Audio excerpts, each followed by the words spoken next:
अस्सलाम वालेकुम everyone, hope so you all are fine and doing great. आज की हमारी वीडियो मॉडर्न एज से रिलेटेड है, जिसमें हम जेम्स जॉयस का एक novel a portrait of a artist as a young man को डिस्कस करेंगे। अगर हम जेम्स जॉयस की बात करें तो he was an Irish author and novelist, और हमारा ये जो नॉवल है a portrait of a artist as a young man, ये बेसिकली 1916 में पब्लिश हुआ था। और हमारे इस नॉवल की थर्ड पर्सन नरेशन है। हमारे इस नॉवल का जो प्रोटेगनिस्ट है, जो मेन कैरेक्टर है, उसका नाम है स्टीफन। अब स्टीफन जो है ना, उसको फोर्स किया जा रहा है कि वो इंटेलेक्चुअल और रिलीजियस पाथ को फॉलो करे। यानी यहाँ पर उसकी इंटेलेक्चुअल एंड रिलीजियस ग्रोथ को शो किया गया है। बेसिकली अगर हम सेटिंग की बात करें अपने नॉवल की, तो वो डबलिन की है एंड आयरलैंड की है। ठीक है। अच्छा, मैं आप लोगों को एक इम्पॉर्टेंट बात बता दूं इस नॉवल के बारे में, कि यहाँ पर स्ट्रीम ऑफ कॉन्शियसनेस यूज किया गया है। स्ट्रीम ऑफ कॉन्शियसनेस एक ऐसी लिटरेरी टेक्निक है जिसमें कॉन्टिन्यूस फ्लो ऑफ थॉट्स दिखाए जाते हैं, जो कि एक डिसकॉन्टिन्यूस मैनर में होते हैं। यानी कि कोई प्रॉपर प्लॉट की अरेंजमेंट नहीं होती ऐसे नॉवेल्स में, ऐसे वर्क में, जहाँ पर स्ट्रीम ऑफ कॉन्शियसनेस की लिटरेरी टेक्निक को यूज किया जाता है। अब हमारा जो करेक्टर है ना, उसका नाम है स्टीफन डेड्यूलस। जो स्टीफन डेड्यूलस है ना, उसके फादर जो हैं वो कुछ फेरी टेल्स लिखते हैं, जहाँ से हमें पता चलता है कि वो भी एक राइटर है। अब स्टीफन जो है वो अपने फादर साइमन डेडुलस की फेरी टेल्स को, उनकी लिखी हुई राइटिंग्स को, स्टोरीज को सुन रहा है। स्टीफन जो है ना, वो रिलीजन के और सोसाइटी के इन्फ्लुएंस में है। अब उस टाइम पर कैथोलिसिज्म पीक पर था, और उसको फोर्स किया जा रहा है कि वो बीइंग अ रिलीजियस मैन उस कैथोलिक पाथवे को फॉलो करे। और क्योंकि वो आयरलैंड से है, तो उसकी आयरिश नेशनैलिटी को इम्पोज किया जा रहा है उसके ऊपर। यानी उसको प्रेशराइज किया जा रहा है कि वो अपनी सोसाइटी और अपने रिलीजन की सारी रिस्पॉन्सिबिलिटीज को फुलफिल करे। इसके बाद हमारे पास एक और करेक्टर है जिसका नाम है मैरी डेड्यूलस। जो मैरी डेड्यूलस हैं वो हमारे प्रोटेगनिस्ट की, स्टीफन की मदर हैं। और एक और करेक्टर है हमारे पास मिस टेंटे का। जो मिस रिवॉर्डन टेंटे है ना, वो बेसिकली गवर्नेंस है स्टीफन की। अब गवर्नेंस रखने का जो कॉन्सेप्ट है ना, बेसिकली हम ये कह सकते हैं कि चाइल्ड केयर टेकर। ठीक है। अब जैसे मैंने बताया कि यहाँ पर स्ट्रीम ऑफ कॉन्शियसनेस की लिटरेरी टेक्निक यूज की गई है, तो अरेंजमेंट नहीं होगी यहाँ प्लॉट में। उसके बाद अब स्टीफन जो है ना, वो एक बोर्डिंग स्कूल ज्वाइन कर लेता है। उस बोर्डिंग स्कूल का नाम होता है क्लोंगोग्सवुड कॉलेज। बेसिकली वहां पर स्टीफन जो है वो बहुत लॉनली फील करता है, बहुत आइसोलेटेड फील करता है, लेकिन उसके बाद वो खुद को एडजस्ट कर लेता है अपनी उस सराउंडिंग के अंदर। That okay, I have to stay so that he make himself adjusted in this surrounding. क्यों? क्योंकि उसको पता होता है कि भाई अब तो मैंने यहाँ ही रहना है, और खुद को एडजस्ट करने के अलावा मेरे पास कोई दूसरा रास्ता नहीं है। अब क्योंकि वो एक अनवांटेड सराउंडिंग में सरवाइव कर रहा होता है, जिसकी वजह से स्टीफन की तबीयत खराब हो जाती है और उसको हॉस्पिटल शिफ्ट कर दिया जाता है। अब वहां पर during his state of the hospital उसको पता चलता है कि बेसिकली एक पॉलिटिकल लीडर है आयरलैंड के, उनकी डेथ हो चुकी है। और उस पॉलिटिकल लीडर का नाम है हमारे पास चार्ल्स स्टीवर्ट पार्नेल। उसके बाद वेकेशंस हो जाती हैं उसकी, और वो अपने घर आ जाता है। जब स्टीफन अपने घर वापस आता है, तो वो देखता है कि हर कोई ना उसके घर में बात कर रहा है, किसके बारे में? चार्ल्स स्टीवर्ट पार्नेल की डेथ के बारे में, उस पॉलिटिकल लीडर की डेथ के बारे में। उसके बाद उसकी छुट्टियां खत्म हो जाती हैं और वो दोबारा से चला जाता है अपने स्कूल। जब वो अपने स्कूल जाता है, तो उसको पता चलता है कि एक ऐसा इंसिडेंट हुआ है स्कूल में, जिसकी वजह से टीचर्स और स्टूडेंट का जो बॉन्ड है ना, वो बहुत अफेक्ट हो गया है। उसके कोई दो सीनियर स्टूडेंट हैं, जो कि उसके सीनियर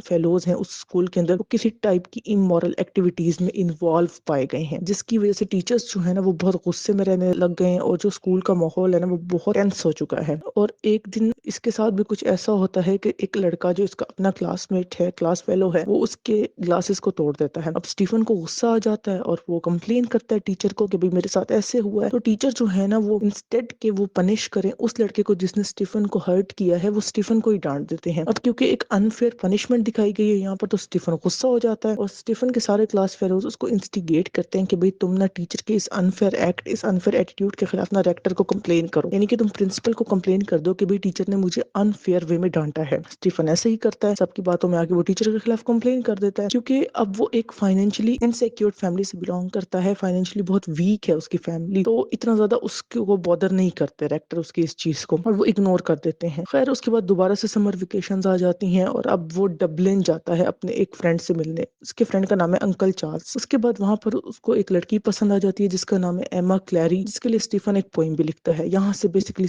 जो स्टीफन है उसके पोएटिक करियर का आगाज होता है। अब डबलिंग में रहते हुए ना, क्योंकि उसकी फाइनेंशियल क्राइसिस फेस कर रही है उसकी फैमिली, तो वो एक और बोर्डिंग स्कूल ज्वाइन करता है। क्यों? क्योंकि उसकी फैमिली डबलिन मूव कर चुकी है। अब यहाँ पर वो बहुत सीरियस स्टूडेंट है। वो स्कूल थिएटर ज्वाइन कर लेता है, जहाँ पर वो एक्टिंग, राइटिंग और मल्टीपल स्किल्स सीखता है। और कुछ टाइम गुजरने के बाद वो उसी स्कूल थिएटर का इंस्ट्रक्टर भी बन जाता है, जहाँ पर वो जूनियर्स को सिखाता है एक्टिंग एंड राइटिंग ना। इसके बाद अब जो साइमन और स्टीफन है यानी कि फादर एंड हिज सन, अब वो ना वॉक कर रहे हैं, बेसिकली शाम का वक्त है और स्टीफन जो है ना वो एडल्टहुड में आ चुका है, यानी no he has become an adult. तो कहीं ना कहीं जो उसकी सेक्सुअल डिजायर्स है ना वो बहुत पीक पर हैं। अब वो क्रेजी होता जा रहा है दिन ब दिन, क्योंकि एक फाइनेंशियल इंस्टेबिलिटी है, फाइनेंशियली वो बहुत वीक है और जितना भी उसके पास पैसा था थोड़ा बहुत वो इस्तेमाल कर चुका है। अब इतनी ज्यादा हार्डशिप्स के बाद उसके अंदर एक जो उसकी सेक्सुअल डिजायर्स हैं वो भी पीक पर जा रही हैं, तो ऐसे में वो बहुत परेशान रहने लगा है। तो वो अपनी ये जो एक एडल्टहुड की सेक्सुअल डिजायर्स हैं वो पूरी करता है प्रोस्टिट्यूट्स के साथ, जहाँ पे उसको मतलब एक सेटिस्फेक्शन मिलती है, मेंटल सेटिस्फेक्शन। उसके बाद वो एक रिलीजियस फेस्टिवल ज्वाइन करता है 3 डेज के लिए डबलिन में, और वहाँ पे वो रिलीजन के ऊपर कुछ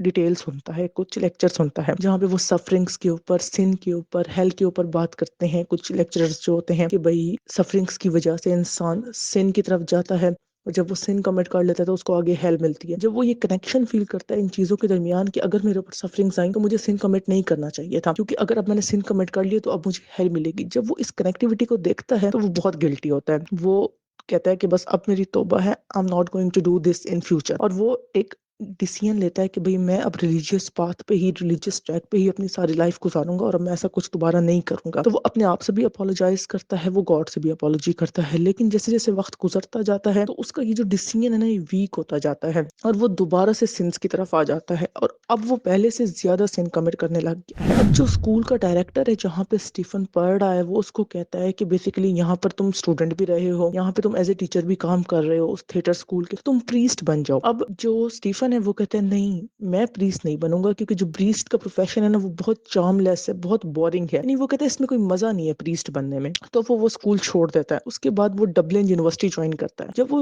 यूनिवर्सिटी ऑफ डबलिन का स्टूडेंट बनता है ना तो वो सोचता है कि भाई अब ना मुझे राइटिंग को अपना करियर बना लेना चाहिए। क्यों? क्योंकि जैसे कि मैंने बताया कि वो पहले भी एक आध पोएम लिख चुका है अपने पास्ट में ना, लेकिन जैसे जैसे टाइम गुजरता है ना तो वो थोड़ा सा डीमोटिवेट भी हो जाता है। अब एक दिन ना वो बैंक के पास से गुजर रहा है, एक रिवर के, एक छोटी सी स्ट्रीम है साथ ही। वो जब पानी में एक लड़की को देखता है तो वो बहुत ओवरजॉय हो जाता है। जब वो उस गर्ल को देखता है, उसको वो व्यू देखता है तो वो बहुत ओवरजॉय हो जाता है। क्यों? क्योंकि उसके अंदर का जो एक एडल्ट मैन है ना वो उस चीज को बहुत ज्यादा फैसिनेट करती है, वो सिचुएशन उसको, तो वो उसको एज ए मोटिवेशन कंसीडर करता है फॉर हिज राइटिंग करियर। उसके बाद वो वहां से गुजर जाता है। अब वो ट्रैक से हट चुका है। पहले वो एक बहुत सीरियस स्टूडेंट था but now he has completely change himself ना। अब वो अपने एक फ्रेंड के साथ जिसका नाम है क्रैनली क्लासेस बंक करना शुरू कर चुका है और वो इतना ज्यादा पढ़ाई को लेके, अपनी स्टडीज, अपनी जॉब, अपने प्रोफेशन को लेके सीरियस नहीं है। ऐसे में वो आयरलैंड छोड़ देता है और वो अपना राइटिंग करियर डेवलप करने के लिए किसी और जगह मूव कर जाता है। उसके बाद वो एक राइटर बन जाता है और यहाँ पे हमारा ये नॉवल खत्म हो जाता है। आज के लिए बस इतना ही। Hope you get the clear understanding about this novel. I tried my best. Thank you so much for your time. Allah Hafiz.